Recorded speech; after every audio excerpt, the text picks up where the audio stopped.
Tu veux commencer en crypto, mais tu ne sais pas par où commencer? Tu as peur de faire des erreurs? C'est tout à fait normal. J'étais comme ça à mes débuts. Dans cette vidéo, je vais te montrer 3 étapes pour commencer sans stress, sans jargon et surtout sans te planter. Allez, c'est parti, suis-moi. Débuter en crypto, c'est un petit peu comme monter dans un train sans connaître la véritable destination. T'es content, tout va bien, le train avance. Mais si t'es pas sur les bons rails, tu vas droit dans la mauvaise direction sans même t'en rendre compte. Et plus t'attends, plus tu vas enchaîner les mauvaises décisions. Et le billet retour va te coûter de plus en plus cher en temps, en argent et en motivation. Il faut savoir que 90% des investisseurs crypto perdent de l'argent sur les marchés financiers. Et le pire dans tout ça, c'est que souvent, ils ne savent même pas où ils se sont trompés. Et aujourd'hui, je vais te montrer comment monter dans le bon train dès le départ. On va y aller étape par étape. Installe-toi confortablement. C'est parti. La première chose à faire, c'est de choisir ta destination, ta fameuse gare d'arrivée. Je te propose 2 plateformes. Binance, qui est mondialement connue, c'est la numéro 1 plateforme crypto dans le monde, et Kraken. Je te mets les liens dans la description.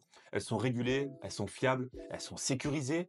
Tu pourras y injecter tes premiers euros, acheter tes premières cryptos, et surtout tu sauras où est ton argent. Avoir un compte crypto, c'est comme avoir un coffre-fort numérique. Tu dois le protéger contre les piratages. Tu vas devoir vérifier ton identité sur ton compte crypto. Renseigner ta pièce d'identité, permis de conduire, il n'y a aucun problème. C'est un peu comme avoir un compte bancaire. Tu dois prouver que tu es bien le détenteur du compte.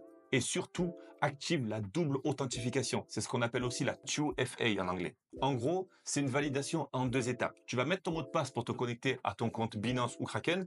Et la 2FA, c'est une deuxième vérification, un code qui se génère environ toutes les 30 secondes sur une application comme Google Authenticator qui va venir en plus de ça, ajouter une sécurité en plus de ton mot de passe. Et la troisième étape, bien sûr, c'est franchir le cap. Injecter tes premiers euros, détenir tes premières cryptos. Petite parenthèse, n'investis pas 1000 euros pour commencer. Pas besoin de mettre 1000 euros pour apprendre. Commence avec 20, 50 euros, achète du Bitcoin, achète de l'Ethereum, achète des cryptos solides. Pourquoi? Pour comprendre comment fonctionne l'écosystème et surtout comment comprendre comment fluctuent les prix. D'accord? On commence safe et on reste régulier, n'oublie pas. Et au final, tu vois, pas besoin d'être un geek ou un trader pour commencer en crypto. Il suffit juste d'avancer étape par étape. Je te les rappelle. La première, c'est de choisir une plateforme sérieuse.